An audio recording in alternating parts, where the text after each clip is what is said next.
आपका आभार है, हम पर किया उपकार है। आपका आभार है, आपका आभार है। प्यारे बाबा आपसे शिव का मिला जो प्यार है, आपका आभार है, हम पर किया उपकार है। आपका आभार है, आपका आभार है।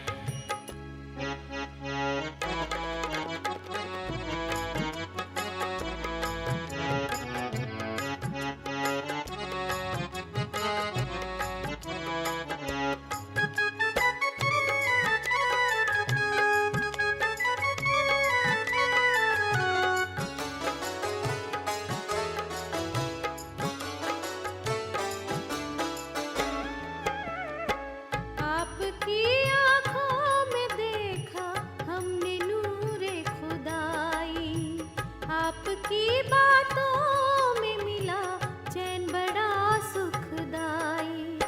दिव्य ज्ञान के दर्पण में शिव का हुआ दीदार है, आपका आभार है, हम पर किया उपकार है। आपका आभार है, आपका आभार है।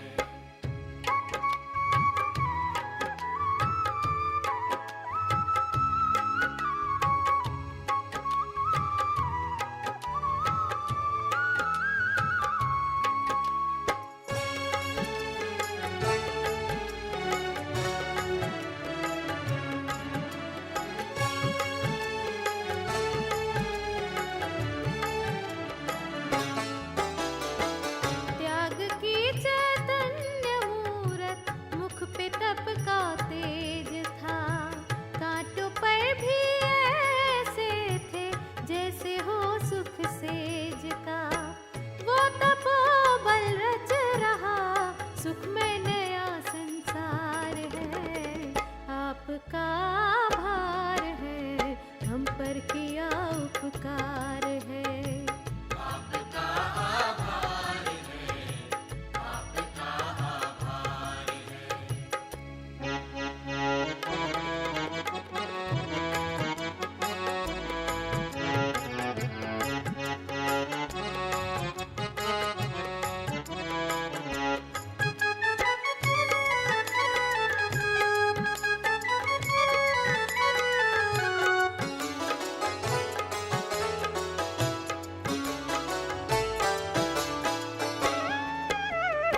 ब्रह्मा बाबा आपने खुद चलकर पथ दर्शाया है, आपके ही तप से तो ये शुभ दिन आज का आया है। बनकर रहेंगे आप सा, हमें आपसे बड़ा प्यार है, आपका आभार है, हम पर किया उपकार है। आपका आभार है, आपका आभार है। प्यारे बाबा आपसे शिव का मिला जो प्यार है, आपका आभार है, हम पर किया उपकार है। आपका आभार है, आपका आभार है। आपका आभार है, आपका आभार है। ओम शांति। 31 अक्टूबर 2021 बाबा के अव्यक्त महावाक्य हैं। रिवाइज मुरली है 15 नवंबर 1989 की। मुरली का सार है सच्चे दिल पर साहिब राजी। आज विश्व की सर्व आत्माओं के उपकारी बाप दादा अपने श्रेष्ठ पर उपकारी बच्चों को देख रहे हैं। वर्तमान समय अनेक आत्माएं उपकार के लिए इच्छुक हैं। स्व उपकार करने की इच्छा है, लेकिन हिम्मत और शक्ति नहीं है। ऐसी निर्बल आत्माओं का उपकार करने वाले आप पर उपकारी बच्चे निमित्त हो। आप परोपकारी बच्चों को आत्माओं की पुकार सुनाई देती है, वह स्व उपकार में ही बिजी हो। बाबा पूछ रहे हैं, अब वो समय नहीं है कि हम स्व उपकार में ही अपने कल्याण के लिए ही योग करते रहें, अपने कल्याण के लिए ही पुरुषार्थ करते रहें, बल्कि अब बाबा कहते अन्य आत्माओं की पुकार क्या सुनने में आती हैं। अनेक आत्माएं आपको पुकार रही हैं, हे पर उपकारी आत्माओं, हम पर भी उपकार करो। विश्व के राज्य अधिकारी सिर्फ स्व उपकारी नहीं बनते, पर उपकारी आत्मा ही राज्य अधिकारी बन सकती हैं। सतयुग में ऊंच पद कौन पाएगा? जो इस समय पर उपकारी बने होंगे, बहुतों का कल्याण किया होगा, तभी राज्य कर पाएंगे। बाबा कहते उपकार सच्चे दिल से होता है। ज्ञान सुनाना ये मुख से भी हो सकता है, माना बिना दिल के भी हो सकता है। स्थिति नहीं भी अच्छी है तो भी ज्ञान सुनाने बैठ जाते हैं, अंदर में खुद में हलचल है तो भी सुना सकते हैं, या मन नहीं है पर आ गया है कोई सुनने के लिए तो सुना सकते हैं। बाबा कहते ये तो बिना दिल के भी कर सकते हो। ज्ञान सुनाना ये विशाल दिमाग की बात है, वह वर्णन के अभ्यास की बात है। तो दिल और दिमाग दोनों में अंतर है। कोई भी किसी से स्नेह चाहते हैं तो वे दिल का स्नेह चाहते हैं। बाप दादा का टाइटल दिल वाला है, दिलाराम है। दिमाग दिल से स्थूल है, दिल सूक्ष्म है। बोलचाल में भी सदैव ये कहते हो कि सच्चे दिल से कहते हैं, सच्ची दिल से बाप को याद करो। ये नहीं कहते कि सच्चे दिमाग से याद करो। कहा भी जाता है सच्चे दिल पर साहिब राजी। तो बाबा कहते बोलने में भी ऐसे ही आता है ना, हम भी कहते नहीं मैं सच्चे दिल से कह रहा हूँ, सच्ची बात कह रहा हूँ। सच्चे दिल से हम बाबा को याद करते हैं। बाबा कहते मैंने भी कभी नहीं कहा होगा कि सच्चे दिमाग से मुझे याद करो। तो विशाल दिमाग पर राजी नहीं कहा जाता है। विशाल दिमाग ये विशेषता ज़रूर है, इस विशेषता से ज्ञान की पॉइंट्स को अच्छी तरह धारण कर सकते हो, लेकिन दिल से याद करने वाले पॉइंट अर्थात बिंदु रूप बन सकते हैं। योग सहज हो जाएगा उन बच्चों का, योग में उनको कोई कठिनाई नहीं लगेगी। विशाल दिमाग है तो बाबा कहते अच्छी बात है, ये भी विशेषता है। ज्ञान सुनाना, ज्ञान को जीवन में धारण करना, उसका विस्तार करना, ये हो सकता है उसमें। लेकिन जो सच्चे दिल वाले हैं, बाबा कहते वो पॉइंट रूप में अपने ओरिजिनल स्वरूप, आत्मिक स्वरूप में स्थित हो सकते हैं। वे पॉइंट रिपीट कर सकते हैं, लेकिन पॉइंट अर्थात बिंदु रूप बनने में सेकंड नंबर होंगे। कभी सहज, कभी मेहनत से बिंदु रूप में स्थित हो सकेंगे। बाबा कहते ज्ञान सुनकर उसको रिपीट वो कर सकते हैं जो दिमाग वाले हैं, लेकिन कहें कि आप बिंदु रूप में स्थित हो जाओ, बाबा कहते उसमें फिर वे सेकंड नंबर पर है, उनको टाइम लगता है। कभी सहज लगेगा, कभी मेहनत लगेगी। लेकिन सच्ची दिल वाले सेकंड में बिंदु बन बिंदु स्वरूप बाप को याद कर सकते हैं। सच्ची दिल वाले सच्चे साहिब को राज़ी करने के कारण, बाप की विशेष दुआओं की प्राप्ति के कारण स्थूल रूप में चाहे दिमाग कईयों में के अंतर में इतना विशाल ना भी हो, लेकिन सच्चाई की शक्ति से समय प्रमाण उनका दिमाग युक्ति युक्त यथार्थ कार्य स्वतः ही करेगा, क्योंकि जो यथार्थ कर्म, बोल व संकल्प हैं वो दुआओं के कारण ड्रामा अनुसार समय प्रमाण वही टचिंग उनके दिमाग में आएगी, क्योंकि बुद्धिवानों की बुद्धि बाप को राज़ी किया हुआ है।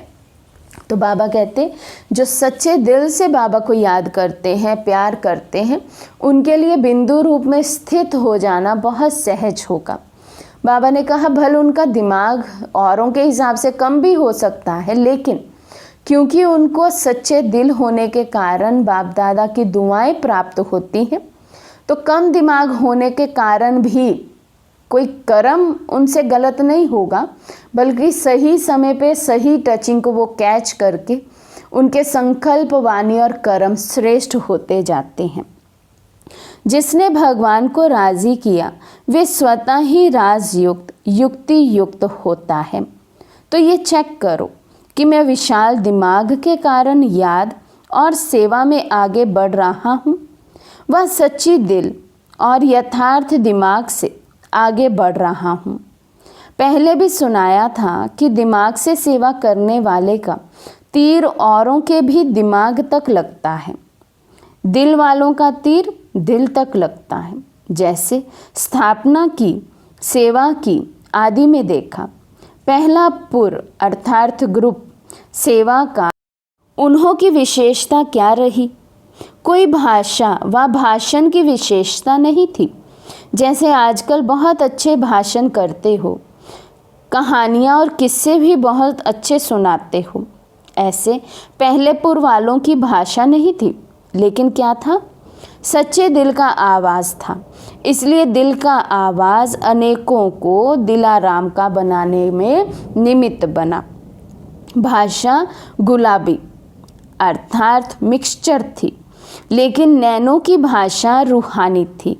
इसलिए भाषा भल कैसी भी थी, लेकिन कांटों से गुलाब तो बन ही गए ना। तो दादियों की, आदि रत्नों की, सेवा के आदि रत्नों की बाबा महिमा कर रहे हैं कि उन्हें भल भाषा ज्ञान इतना नहीं था, लेकिन बाबा से सच्चे दिल का स्नेह था। तो नैनो की भाषा ही ऐसी थी जो अन्य आत्माओं को भी बाबा के समीप ले आते थे। तो बाबा कहते, वे पहले पुर के सेवा की सफलता और वर्तमान समय की वृद्धि दोनों को चेक करो तो अंतर दिखाई देता है ना। बात मेजॉरिटी की होती है। दूसरे तीसरे पुर में भी कोई कोई दिल वाले हैं, लेकिन मिनॉरिटी है। आदि की पहेली अब तक चल रही है। कौन सी पहेली? मैं कौन? अभी भी बाप दादा कहते, अपने आप से पूछो मैं कौन। पहेली हल करना आता है ना, वह दूसरा बतावे तब हल कर सकते हो। दूसरा बताएगा तो भी उसकी बात को चलाने की कोशिश करेंगे। ऐसे नहीं है, वैसे है। इसलिए अपने आप को ही देखो। बाबा कहते कि दूसरा कोई समझाएगा भी तो क्या कहेंगे, नहीं नहीं ऐसे नहीं, ऐसे है। इसलिए बाबा कहते अपने आप को देखो। मुझे याद रहता है मैं कौन हूँ। कई बच्चे अपने आप को चेक करते हैं, लेकिन देखने की नज़र दो प्रकार की है। उसमें भी कोई सिर्फ विशाल दिमाग की नज़र से चेक करते हैं। उनका अलबेलापन का चश्मा होता है। हर बात में यही दिखाई देगा कि जितना भी किया, त्याग किया, सेवा की, परिवर्तन किया, इतना ही बहुत है। कई बच्चे बाबा कहते हैं अपनी जब चेकिंग करते हैं ना, तो चेकिंग भी दिमाग से करेंगे। इसलिए उनको कौन सा चश्मा रहता है? अलबेलेपन का। वो सोचते हैं अच्छा जितना भी किया ना, सेवा कर ली, जितना भी त्याग किया, इतना ही बहुत है। हर बात में यही दिखाई देगा कि जितना भी किया, त्याग किया, सेवा की, परिवर्तन किया, इतना ही बहुत है। इन आत्माओं से मैं बहुत अच्छी हूँ। इतना करना भी कोई सहज नहीं है। हाँ, बाबा कहते हैं अपने आप की ही चेकिंग में भी वो बढ़ाई करते रहेंगे कि हम इतनों से तो अच्छे हैं, इतना तो हमने किया, औरों ने तो इतना भी नहीं किया है। थोड़ी बहुत कमी तो नामी ग्रामियों में भी है। इस हिसाब से मैं ठीक हूँ। ये है अलबेलाई का चश्मा। दूसरा है स्व उन्नति का यथार्थ चश्मा। वे है सच्ची दिल वालों का। वे क्या देखते हैं? जो दिल वाला बाप को सदा पसंद है, वही संकल्प, बोल और कर्म करना है। यथार्थ चश्मे वाले सिर्फ बाप और आपको देखते हैं। दूसरा व तीसरा क्या करता, वे नहीं देखते। मुझे ही बदलना है, इसी धुन में सदा रहते हैं। ऐसे नहीं दूसरा भी बदले तो मैं बदलूं, या 80% मैं बदलूं, 20% तो वे बदले, इतने तक भी वे नहीं देखेंगे। मुझे बदल करके औरों को सहज करने के लिए एग्जाम्पल बनना है। इसलिए कहावत है, जो ओटे सो अर्जुन। अर्जुन अर्थात अलौकिक जन। इसको कहा जाता है यथार्थ चश्मा व यथार्थ दृष्टि। वैसे भी दुनिया में मानव जीवन के लिए मुख्य दो बातें हैं, दिल और दिमाग। दोनों ठीक होने चाहिए। ऐसे ब्राह्मण जीवन में भी विशाल दिमाग भी चाहिए और सच्ची दिल भी चाहिए। सच्ची दिल वाले को दिमाग की लिफ्ट मिल जाती है। इसलिए सदा ये चेक करो कि सच्ची दिल से साहिब को राज़ी किया है। सिर्फ अपने मन को व सिर्फ कुछ आत्माओं को तो राज़ी नहीं किया। सच्चे साहिब का राज़ी होना इनकी बहुत निशानियां हैं। इस पर मनन कर रूह रिहान करना। फिर बाप दादा भी सुनाएंगे। अच्छा, आज टीचर्स बैठी हैं। टीचर्स भी ठेकेदार हैं। कॉन्ट्रैक्ट लिया है ना, स्व परिवर्तन से विश्व परिवर्तन करना ही है। ऐसा बड़े से बड़ा कॉन्ट्रैक्ट लिया है ना। जैसे दुनिया वाले कहते हैं, आप मरे मर गई दुनिया। आप नहीं मरे तो दुनिया भी नहीं मरी। ऐसे ही स्व परिवर्तन ही विश्व परिवर्तन है। बिना स्व परिवर्तन के कोई भी आत्मा प्रति कितनी भी मेहनत करो, परिवर्तन नहीं हो सकता। आजकल के समय में सिर्फ सुनने से नहीं बदलते, लेकिन देखने से बदलते हैं। मधुबन भूमि में कैसी भी आत्मा क्यों बदल जाती है? सुनाते तो सेंटर भर भी हो, लेकिन यहाँ आने से स्वयं देखते हैं। स्वयं देखने के कारण बदल जाते हैं। कई बंधन वाली माताओं के भी युगल उन्हों के जीवन में परिवर्तन को देखकर बदल जाते हैं। ज्ञान सुनाने की कोशिश करेंगे तो नहीं सुनेंगे, लेकिन देखने से वे प्रभाव उन्हों को भी परिवर्तन कर देगा। इसलिए कहा, आज की दुनिया देखना चाहती है, तो टीचर्स का यही विशेष कर्तव्य है, करके दिखाना, अर्थात बदल करके दिखाना। समझा?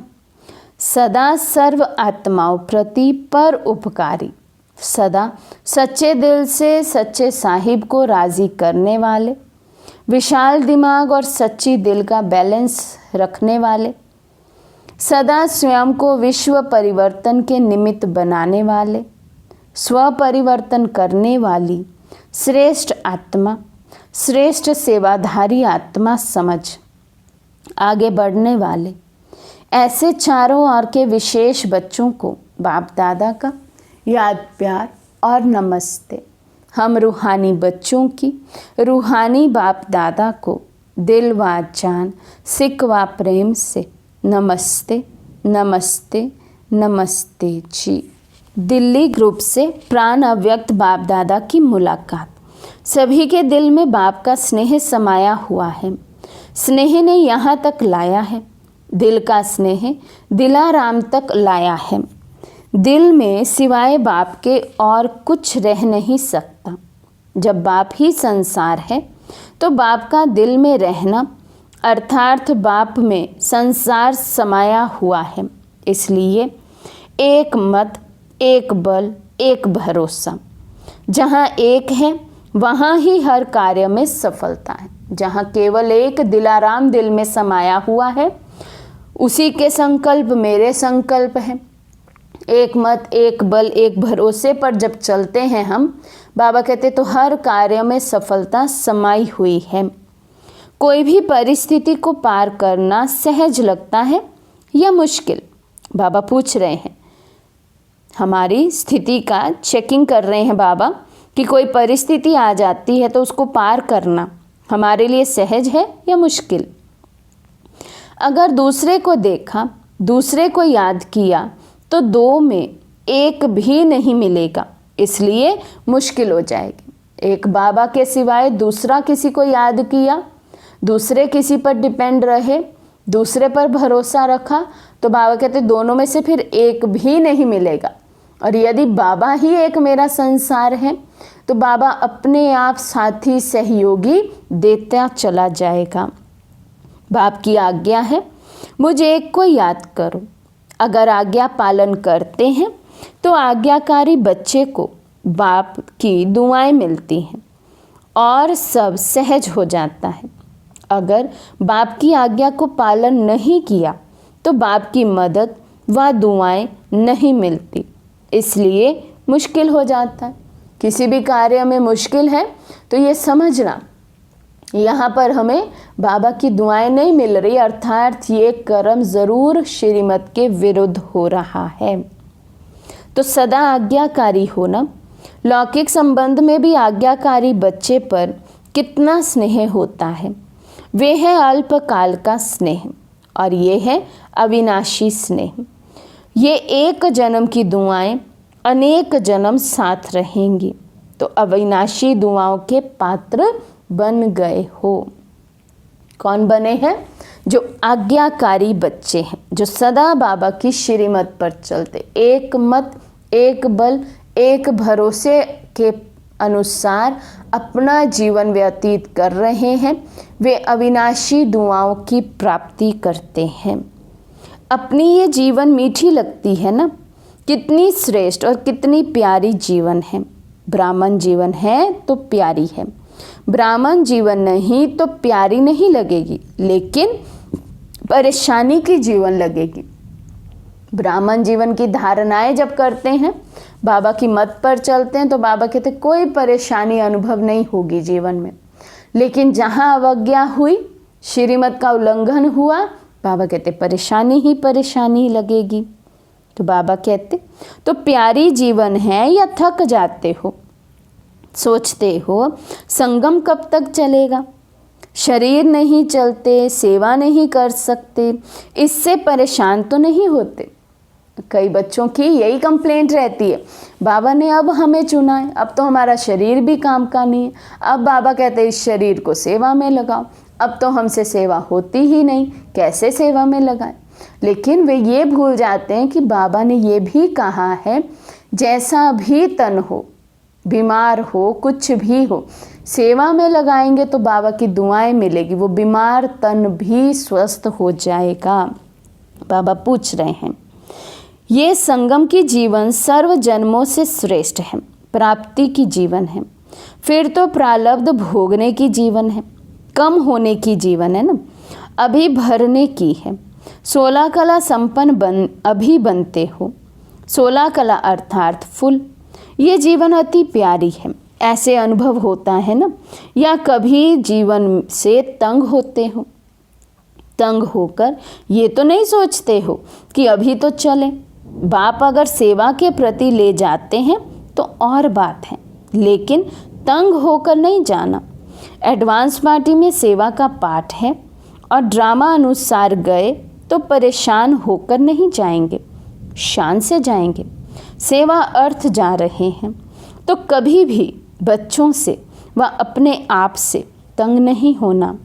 माताएं कभी बच्चों से तंग तो नहीं होती हो, माताओं को बाबा पूछ रहे हैं अपने बच्चों से तंग तो नहीं होती हो। जब है ही तमोगुणी तत्वों से पैदा हुए तो वे क्या सतो प्रधानता दिखाएंगे, वे भी परवश है। आप भी बाप की आज्ञाएं कभी कभी भूल तो जाते हो ना, तो जब आप भूल कर सकते हो तो बच्चों ने भूल की तो क्या हुआ। जब नाम ही बच्चे कहते हैं तो बच्चे माना ही क्या, चाहे बड़े हों, लेकिन उस समय वे भी बच्चे बन जाते हैं, अर्थात बेसमझ बन जाते हैं। इसलिए कभी भी दूसरे की परेशानी देख खुद परेशान नहीं होना। वे कितना भी परेशान करे, आप शान से क्यों उतरते हो। बाबा कहते कोई कितना भी, विशेष लौकिक बच्चों की बाबा यहाँ बात कर रहे हैं, छोटे छोटे बच्चे। बाबा कहते वो कितना भी तंग करे, लेकिन आप अपनी शान से, अपने स्वामान से नीचे नहीं उतरो। कमज़ोरी आपकी या बच्चों की, वे तो बहादुर हो गए जो आपको शान से उतार देते हैं और परेशान कर देते हैं। तो बाबा कहते वो ज़्यादा ताकतवर हुए, आपको आपके स्वामान की सीट से नीचे उतार देते हैं। तो बाबा कहते तो कभी भी स्वपन में भी परेशान नहीं होना, अर्थात श्रेष्ठ शान से परे नहीं होना। अपने शान की कुर्सी पर बैठना नहीं आता है तो आज से परेशान नहीं होना, चाहे बीमारी से, चाहे बच्चों से, चाहे अपने संस्कारों से या औरों से भी परेशान हो जाते हैं ना। कई कहते हैं और सब ठीक है, एक ही ये ऐसा है जिससे परेशान हो जाते हैं। तो परेशान करने वाले बहादुर नहीं बने, आप बहादुर बनो। चाहे 1 हो चाहे 10 हो, लेकिन मैं मास्टर सर्वशक्तिवान हूँ, कमज़ोर नहीं। तो यही वरदान सदा स्मृति में रखना कि हम सदा अपने श्रेष्ठ शान में रहने वाले, परेशान होने वाले नहीं, औरों की भी परेशानी मिटाने वाले हैं, सदा शान के तख्त नशीन हैं। देखो आजकल तो कुर्सी है, आपको तो तख्त है। वे कुर्सी के पीछे मरते हैं, आपको तो तख्त मिला है। तो अकाल तख्त नशीन श्रेष्ठ शान में रहने वाले बाप के दिल तख्त नशीन आत्मा है। इसी शान में रहना, तो सदा खुश रहना और खुशी बांटना। अच्छा, दिल्ली फाउंडेशन है सेवा का। फाउंडेशन कच्चा हुआ तो सभी कच्चे हो जाते हैं, इसलिए सदा पक्के रहना। अच्छा, वार्गल ग्रुप, अपने को सदा डबल लाइट अनुभव करते हो। जो डबल लाइट है उस आत्मा में माइट अर्थात बाप की शक्तियाँ साथ हैं। जो डबल लाइट रहता है, आत्मा रूप से भी लाइट है, मन की स्थिति भी सदा लाइट, फरिश्तेपन की स्थिति रहती है। तो बाबा कहते उन बच्चों में सदा ही बाप दादा की शक्तियाँ भी साथ रहती है, माइट भी साथ रहती है। तो डबल लाइट भी हो और माइट भी है। समय पर शक्तियों को यूज़ कर सकते हो या समय निकल जाता है, पीछे याद आता है। तो बाबा कहते ये चेकिंग करनी है, मैं सर्वशक्तिवान हूँ या शक्तिवान हूँ। जो शक्तिवान होगा उनके साथ कभी कभी परिस्थिति आएगी और वो शक्ति को यूज़ करना भूल जाते हैं, लेकिन जो सर्वशक्तिवान है हर परिस्थिति पर एक्यूरेट टाइम पर एक्यूरेट शक्ति को यूज़ करके सदा विजयी रहेंगे।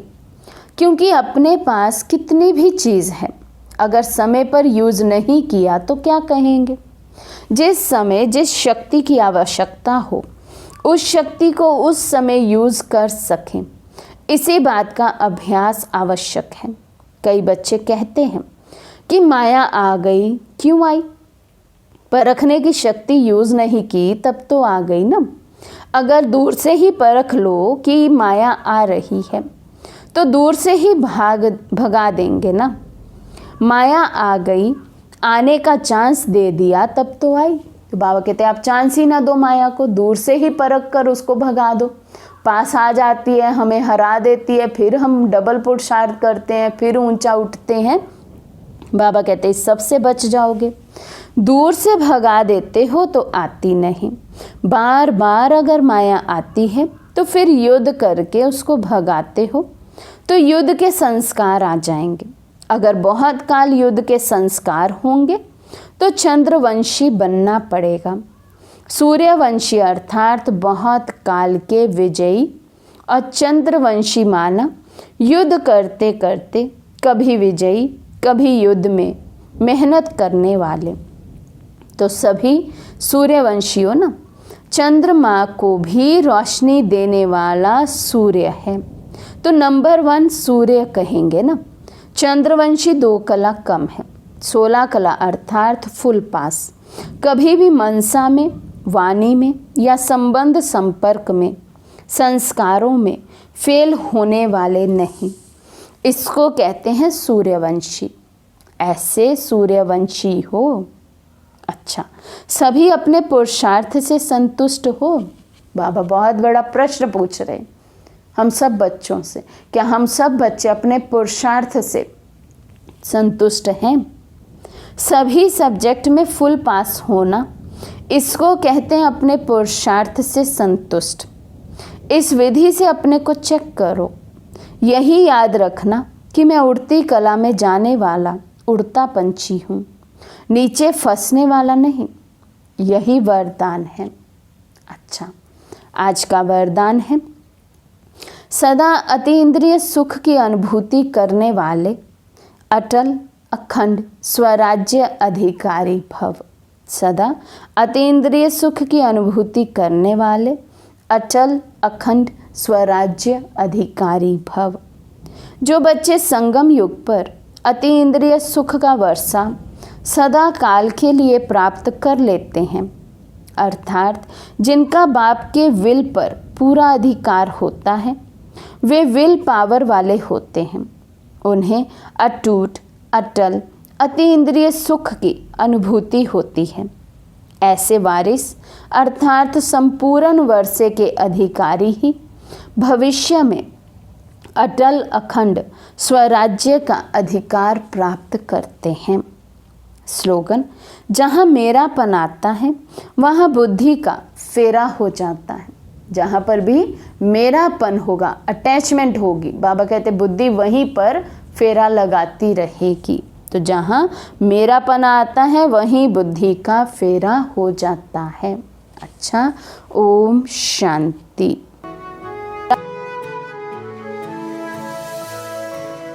तेरी पालना ओ बाबा, पावन हमें बनाए, उड़ के फरिश्ता बन अब हम तेरे पास आए। तेरी पालना ओ बाबा,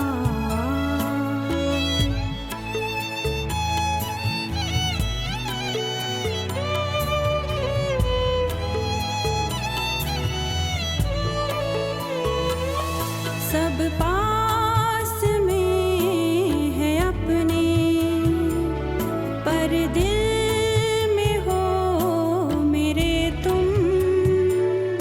तेरे प्यार की दुआएं जिनमें पले सदा हम, नक्शे कदम पे चलकर तुम सा ही हम बन जाएं, उड़ के फरिश्ता बन अब हम तेरे पास आए। तेरी पालना ओ बाबा,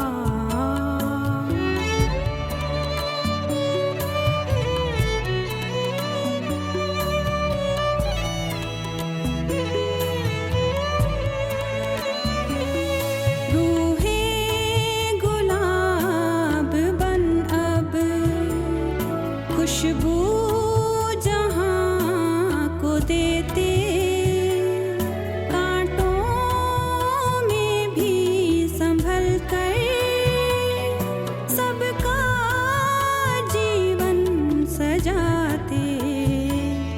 तेरे करीब लाकर तुझसे मिलन कराए, उड़ के फरिश्ता बन अब हम तेरे पास आए। तेरी पालना ओ बाबा,